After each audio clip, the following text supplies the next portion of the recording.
आप देख रहे हैं NS9 न्यूज। संयुक्त किसान मजदूर संगठन के राष्ट्रीय अध्यक्ष पूनम पंडित गौरव सिंह के आवास पर पहुंची तो वहां पर किसान संगठन के विस्तार को लेकर चर्चा की और किसानों की समस्याओं को लेकर बातचीत की। साथ ही मणिपुर की घटना का भी निंदा की और देश में भूखमरी के कगार पर आ रहे किसानों को लेकर चिंतित हुई। इस अवसर पर युवा समाजसेवी नेता गौरव सौम ने कहा कि किसानों की लड़ाई सभी संगठन लड़ रहे हैं, लेकिन हम लोग किसान, मजदूर, छात्र, गरीब लोगों की समस्याओं को सुनकर लड़ाई लड़ने का काम कर रहे हैं। गौरव सोम, अशोक सोम, शहाबत बेग, फहीम बेग, साकिब, तमशिल खान, रोहित, नरेंद्र सैनी, राहत बैग, सुनील सोम, अखिल सोम, बलराम सोम, विजेंद्र सिसोदिया आदि मौजूद थे।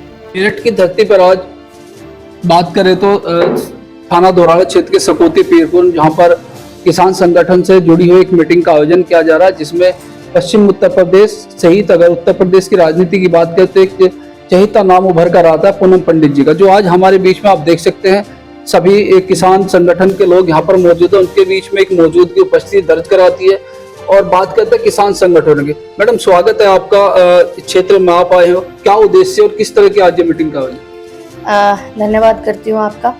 यहाँ पे आने का जो मकसद है वो अभी हमने अपना संयुक्त किसान मजदूर संगठन बनाया है और उसमें मेरे भाइयों ने हमें राष्ट्रीय अध्यक्ष बनाया, तो अपनी जिम्मेदारियों को पूरा करने के लिए यहाँ पे आई हूँ। यहाँ पे गौरव सौम है, ठाकुर गौरव सौम, तो उनसे मेरी बातचीत बहुत पहले से होती रही है। तो वो ऐसे लोग अगर आएंगे संगठन में तो मेरे लिए तो गर्व की बात होगी। युवा भी हैं, लोगों की आवाज़ भी उठाते हैं, मदद करते हैं लोगों की। तो इसी विषय में चर्चा के लिए हम लोग चाय पे चर्चा करने के लिए आए हुए थे। तो यहाँ पे बहुत सारे हमारे बुजुर्ग आए हुए हैं, मैं धन्यवाद करती हूँ कि वो लोग आए हुए हैं यहाँ पर। तो इसी विषय में चर्चा करने के लिए संगठन विस्तार करने वाले हैं अभी हम लोग। तो एक प्रेस कॉन्फ्रेंस, बड़ी प्रेस कॉन्फ्रेंस रखेंगे नोएडा में, जिसमें हम अपने पदाधिकारियों को घोषित करेंगे। देश की राजनीति की अगर बात करें तो एक अलग तरह का माहौल चला रहा है, जहां पर एक तरफ इंडिया के नाम से एक संगठन अलायंस हुआ है, वहीं पर एक किसान संगठन भी जोरों शोरों से। लेकिन जो विपक्ष की आवाज होती है, जो विपक्ष की राजनीति है, आजकल किसान संगठन कर रहे हैं, चाहे वो मणिपुर कांड को लेकर के, चाहे मेरठ हादसे को लेकर, क्या जो विपक्ष है किस तरह से इसको चुप बैठ करके देखता है और किसान संगठन की लगातार आवाज उठा रहे हैं? देखिए, किसान संगठन आवाज हमेशा मजबूती से उठाते रहेंगे, चाहे कल को सत्ता परिवर्तन हो जाए। ठीक। दूसरी बात, अगर हम बात करें विपक्ष की, अगर विपक्ष आवाज नहीं उठाता तो कांग्रेस के इतने बड़े लीडर राहुल गांधी की सदस्यता रद्द नहीं होती।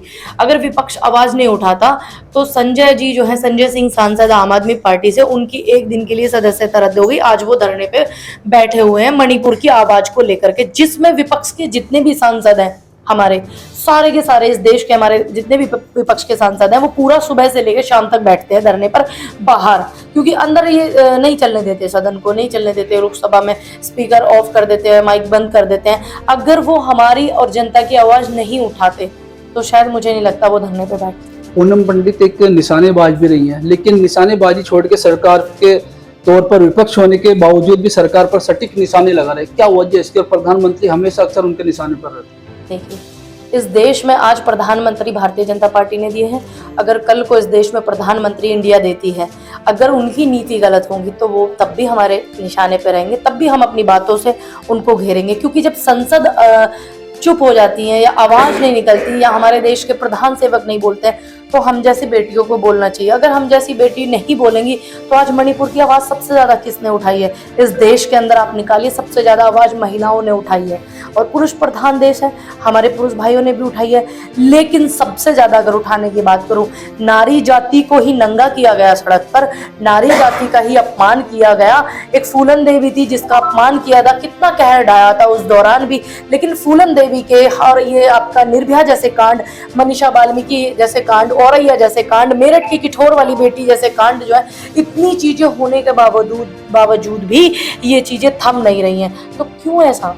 हम महिलाओं के लिए, अगर किसानों की बात आती है तो महिलाएं बॉर्डर पे रोटी पोती है, किसानों की बात आती है तो मटरे छीलती हैं, महिलाओं की बात आती है नारे लगाती हैं, बेड लाने के लिए गाड़ी भर भर के महिलाएं आती हैं। हर कंधे से कंधा मिलाकर खेत में हमारे ताऊ चाचा जावे काम करने के लिए तो महिलाएं काम करती हैं, फिर वो प्लस घर पे बच्चे पालती है, रोटी बनाती है। तो फिर और हम महिलाओं के साथ ही ऐसा क्यों? बेटी बचाओ का नारा भी एक तरफ सरकार देती है और आए दिन अक्सर बड़ी घटनाएं होती रहती है, जिस कहीं ना कहीं कानून का लचर मानता है सरकार को लेकर कहीं ना कहीं कमजोरी महसूस। देखिए, जब सत्ता में ही ऐसे लोग बैठ जाएं, अब आप निकालिएगा डिटेल, सत्ताधारी पार्टी में कितने एमपी एमएलए और कितने मंत्री ऐसे हैं जिन पर बलात्कार का मुकदमा चल रहा है, महिला उत्पीड़न का मुकदमा चल रहा है, आप डिटेल निकाल लेना।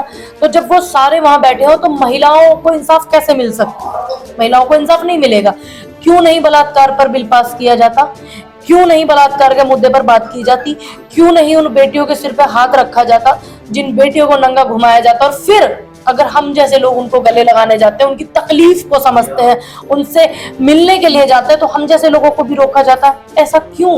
कब तक? क्या आपने इस देश में कभी ऐसा सुना? यहाँ पे भी हमारे भाई बैठे हुए हैं, सारे बुजुर्ग बैठे हुए हैं जिनके घर में बेटियां भी हैं, मेरी जैसी, आप जैसे भाई भी हैं। क्या आपने कभी ये सुना कि एक भीड़ के झुंड ने किसी आदमी का बलात्कार किया है? क्या आपने ये सुना है? नहीं सुन सकते ना। आप आने वाली पीढ़ी में कभी ये सुनेंगे? क्या आपने सुना है किसी नंगे आदमी की खाल खींची किसी औरत ने? नहीं ना। सिर्फ हम महिलाएं इस चीज का शिकार क्यों होती है? क्यों? इस बात से हमें तकलीफ है कि आज हमारे देश के प्रधान सेवक भी चुप है। गृह मंत्री 4 कैमरे लगा के प्रेस कॉन्फ्रेंस करके आ जाते हैं, उन बेटियों से मिलने नहीं देते। प्लस विपक्ष जाता है तो आप ये कहते हैं कि राजनीति कर रहे हैं। हम जैसे लोग जाते हैं, अपने किसान हैसियत से जाते हैं। मैं देश के किसानों की बेटी हूँ, किसान के लिए लड़ती हूँ, युवा नौजवान के लिए, बेटियों के लिए लड़ती हूँ। हम जैसे लोग जाते हैं, हम पे मुकदमे लगा दिए जाते हैं। तो इन मुकदमों से आपको याद होगा, आप पत्रकार हैं महोदय, त्रिपुरा एक हमारा स्टेट था इस देश का ही।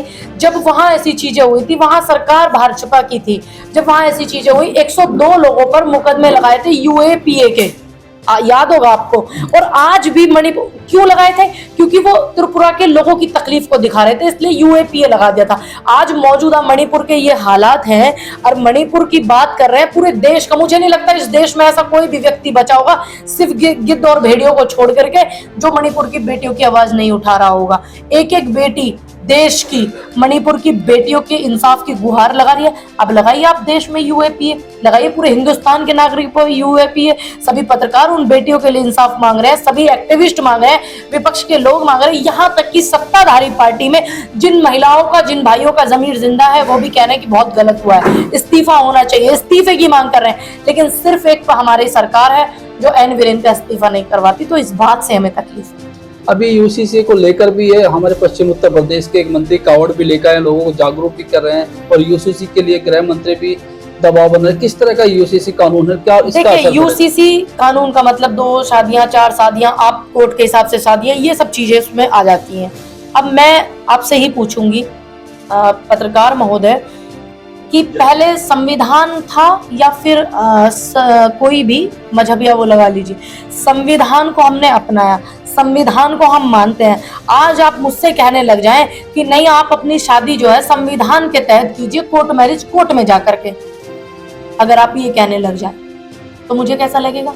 क्योंकि मैं सनातन धर्म से हूँ, सभी धर्मों का सम्मान करती हूँ, लेकिन मैं सनातन धर्म को मानती हूँ।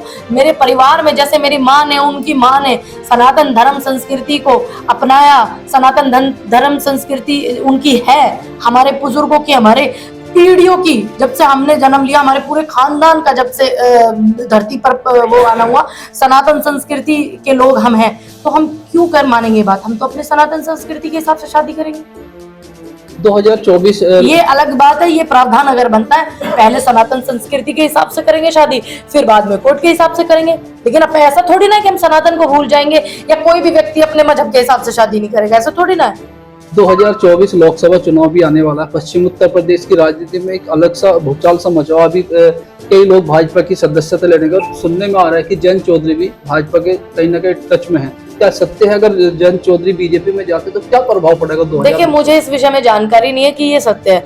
अगर ऐसा होता है तो ये बिल्कुल उन किसानों के साथ नाइंसाफी हो जाएगी पश्चिमी उत्तर प्रदेश में, जिन्होंने जिताया है। अभी खतौली पे उपचुनाव हुआ था, आपको पता ही है। इस खतौली की जनता ने उनके विधायक को जिता करके भेजा, पूरे सम्मान के साथ। मदन विधायक जो है, मदन भैया जो है, उनको जिता करके भेजा। तो कहीं ना कहीं ये जो है नाइंसाफी है, क्योंकि हमारी लड़ाई सत्ताधारी गलत सोच के साथ में। ये जो किसान संगठन और किसान यूनियन होते हैं या कोई भी देश में संगठन होता है, ये विपक्ष को तो सपोर्ट कर सकता है। अगर कल को सत्ता में सरकार या इंडिया की आती है, कल को अगर वो चीजें गलत करती तो हमारा फर्ज है, हमारा दायित्व बनता है कि हम उस समय विपक्ष को सपोर्ट करें। अगर विपक्ष मजबूत नहीं होगा, चाहे किसी का भी कोई जमाना हो, चाहे वो एनडीए का हो, चाहे वो इंडिया का हो, कोई भी संगठन, कोई भी यूनियन अगर सपोर्ट करेगा तो वो कभी भी रूलिंग पार्टी को समर्थन अपना नहीं देगा। जो रूलिंग पार्टी को समर्थन देगा, इसका मतलब वो कहीं ना कहीं देश के साथ, देश के जनता के साथ में नाइंसाफी कर रहा है।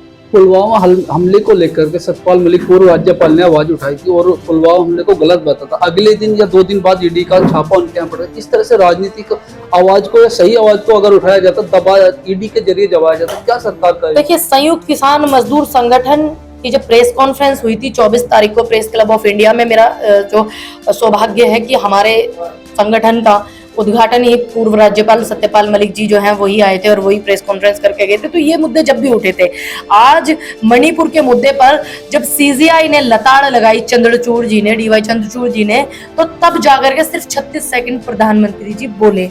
उसके बाद में ट्रोल कंपनी ने, उन्होंने 2 बेटियां जो अपाहिज हैं, विकलांग हैं, उनको गोद लिया हुआ है, तो लोग उनको ट्रोल कर रहे हैं कि कर्म आगे आते हैं। मतलब कैसी मानसिकता। वो सीजीआई चंद्रचूड़ है, मैं इसलिए एक अच्छे इंसान नहीं कह रही हूँ उनको, मैं इसलिए कह रही हूँ कि एक वो रियल में अच्छे इंसान है कि 2 विकलांग अनाथ बेटियों को उन्होंने गोद लिया, उनका जीवन वो संभाल रहे हैं। तो वो उन्होंने जब अच्छे से लताड़ लगाई सरकार को, तब जाकर के 36 सेकंड प्रधानमंत्री जी बोले। अब यहाँ पे तो सीजीआई चंद्रचूड़ जैसे लोगों को भी ट्रोल किया जा रहा है, उनके घर पे भी जो है इस तरीके की चीजें हो रही हैं। पूर्व राज्यपाल जी हो, इसमें चाहे विपक्ष हो, चाहे इसमें किसान नेता हो या यंग हमारे नेता जो यूथ के होते हैं वो हो, तो सभी को तंज कसा जा रहा है। ये या तो ये कह दे कि देश में अघोषित आपातकाल लग गया है, घोषणा तो कर दे कम से कम। जब इमरजेंसी लगी थी घोषणा तो की थी, उनमें इतना दम था कि उन्होंने घोषणा की है ना, कम से कम ये तो किया था उन्होंने। आप तो यही नहीं कर रहे हो। हम मानते हैं इमरजेंसी से बहुत सी चीजें दिल को दुखाने वाली भी हो, लेकिन घोषणा करके सच तो बताया। आप तो पीछे के गेट से अघोषित आपातकाल लगा रहे हो। अगर ऐसा है तो बता दीजिए, जनता समझ जाएगी।